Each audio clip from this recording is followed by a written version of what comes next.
Después arresta el Philippine Drug Enforcement Agency con un maestra durante un bypass operation del personajes estelang semana. El Departamento de Educación expresa tristeza después sabe que mismo maestra el envuelto na uso de droga prohibido.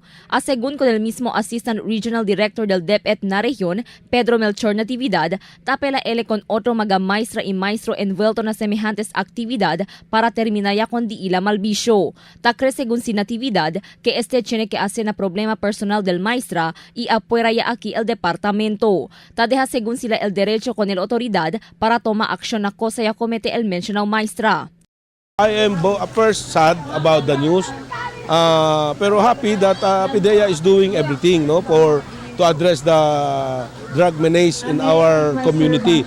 But sad gani kay maestra daton el envuelto and knowing that teacher sabi yo kung the first time niya kuno sa Alinakwan sa eskwela ben bueno si maestra, epektibo siya pagka maestra, sino ya tiene problema personal, problema marital, Según pa con Natividad, tiene ya ele somete propuesto na DepEd para incluir na medical examination del mga maestra y maestro kada anyo el drug test. Pero parece que hindi basta insignias puede implementar y necesita pa sa largo proseso. Hindi también según puede porsa con mga maestra y maestro para man drug test, siendo tiene sila el derecha o mano.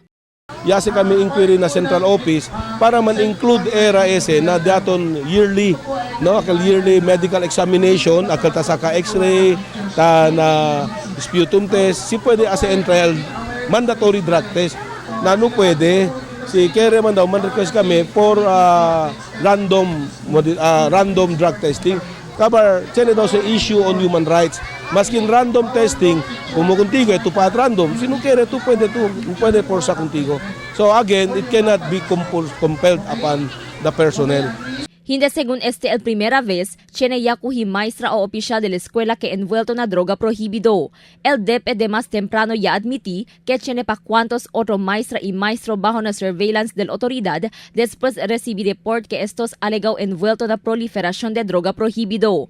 Base na report del PIDEA 9, con el elementary teacher ya arresta na uno del mga hotel na pueblo, onde puera que na acto con ya kuhita usa shabu, ya confisca también di posesyon un paquete de alegao shabu y mga drug paraphernalia.